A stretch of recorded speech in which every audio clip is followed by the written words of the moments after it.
ओम नमो भगवते वासुदेवाय। ओम नमो भगवते वासुदेवाय। ओम नमो भगवते वासुदेव। ओम ज्ञानाय नमः। सार्थ ज्ञानेश्वरी दिवस 12वा, अध्याय पहिला, अर्जुन विषाद योग। भवन्तः सर्वे एव हि सर्वेषु अयनेषु यथा भागम अवस्थितः भीष्मम एव अभिरक्षन्तु। आपण सर्वही आपापल्या नियत स्थानात आपला विभाग न सोडता स्थित होऊन केवळ भीष्मांचे सर्व बाजूंनी रक्षण करा।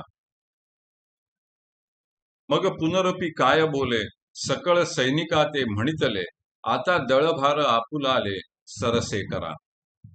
जिया जिया अक्षौहिणी तेणे तिया आयणी, वरगण कवण कवणी महारथिया।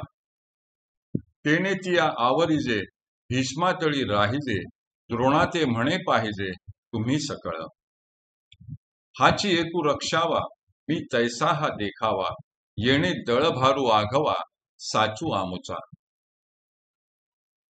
मग दुर्योधन आपल्या सर्व सेनापतींना म्हणाला, अहो आपण सर्व आता आपापले सैन्य सज्ज करा।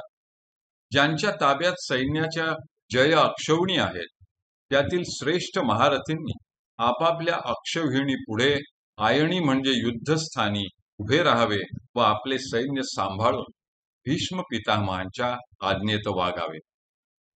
नंतर तो द्रोणाचार्यांना म्हणाला, तुम्ही सर्व सैन्यावर देखरेख ठेवावी आणि भीष्मांना मजप्रमाणे समजून त्यांचे रक्षण करावे, कारण आपल्या सर्व सैन्याची भिस्त त्यांच्यावरच आहे। आपल्या नियत स्थानात राहून सर्वांनी भीष्मांचे रक्षण करावे। संजय उवाच तस्य हर्षम संजनयन प्रतापवान कुरुवृद्धः पितामह उच्चै सिंहनादम विनद्य शंखम दद्मौ। त्या दुर्योधनाला हर्ष उत्पन्न करणारे कुरुवंशातील वृद्ध प्रतापवान पितामह भीष्म सिंहाच्या गर्जनेसारखी मोठी गर्जना करून शंख वाजविते झाले। या राजची या बोला सेनापती संतोषला, मग तेणे केला सिंहनादू। तो गाजत असे अद्भुतू, दोन्ही सैन्या आंतू, प्रतिध्वनी न समातू उपजत असे। तयाची तुलग आसवे वीरवृत्ती चेनी थावे, दिव्य शंख भीष्म देवे आस्फुरिला।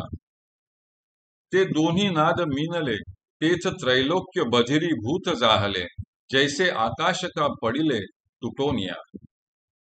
घडघडित अंबर उचंबळत सागर, शोभले चराचर कापत असे।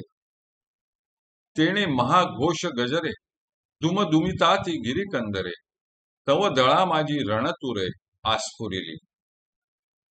संजय म्हणाला, राजा दुर्योधनाचे हे भाषण ऐकून दुर्योधनाला हर्ष उत्पन्न करणाऱ्या प्रतापवान कुरुवंशातील वृद्ध पितामह भीष्मांना फार आनंद झाला आणि त्यांनी सिंहनाद केला। तो नाद दोन्ही सैन्यांमध्ये इतका दुमदुमला की त्याचा प्रतिध्वनी आकाशात देखील मावेनासा झाला। तो प्रतिध्वनी होत आहे तोच वीरवृत्तीच्या बळाने भीष्मांनी आपला दिव्य शंख वाजविला। ते दोन्ही नाद एकत्र झाले असता त्रैलोक्य जणू बधीर झाल्यासारखे वाटले आणि आकाश कोसळून पडत आहे की काय असा भास झाला। त्यावेळी आकाश गडगडू लागले, समुद्र उसळू लागला, सारे चराचर विश्व क्षोभ पावून थरथर कापू लागले आणि त्या महानादाच्या घोषाने पर्वतांच्या गुहांमधून देखील प्रतिध्वनी उठले। इतक्यात दोन्ही सैन्यांमध्ये रणवाद्ये वाजू लागली। ततः शंखाः च भैर्यः पणवानक गोमुखाः सहसा एव हन्यन्त, सहा शब्दः तुमुला अभवत। भीष्मांनी शंख वाजविताच शंख, नगारे, ढोल, खंजिऱ्या, मृदंग हे सर्व एकाएकी वाजविल्यामुळे त्याचा शब्दनाद फार मोठा झाला। उदंड सैंध वाजते भयानके खाखाते, प्रळयो जेथे धाकडासी।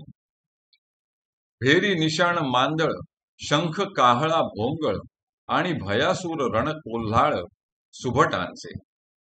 आवेशे भुजा त्राहाटीती, विसणेले हाका देती, जेथ महामद भद्र जाती आवरतिना. तेथ भेडांची कवण मातू, कांचया केर फिटतू, जेणे दचकला कृतांतू अंग नेघे.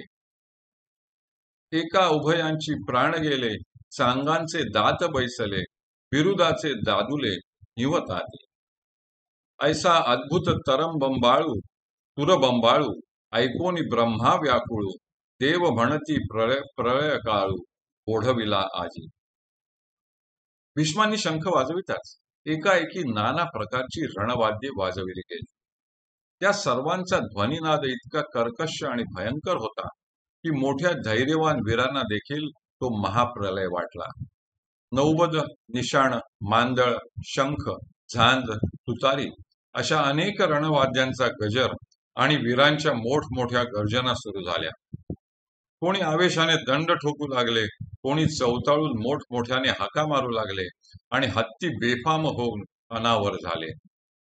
त्या ठिकाणी भित्र्या लोकांची काय कथा. जे कचरले ते तर कसपटाप्रमाणे उडूनच गेले. यमाला देखील दहशत बसून तो तिकडे बघेनासा झाला. कित्येकांचे उभ्या उभ्याच जीव गेले. जे धैर्यवान होते त्यांची दातखीळ बसली आणि जे नामांकित योद्धे होते त्यांच्या अंगाला कापरे भरले.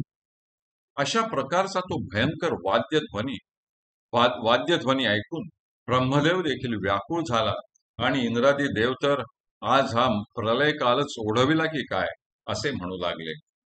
हरिहि ओम, हरिहि ओम, हरिहि ओम. हरये नमः, हरये नमः, हरये नमः.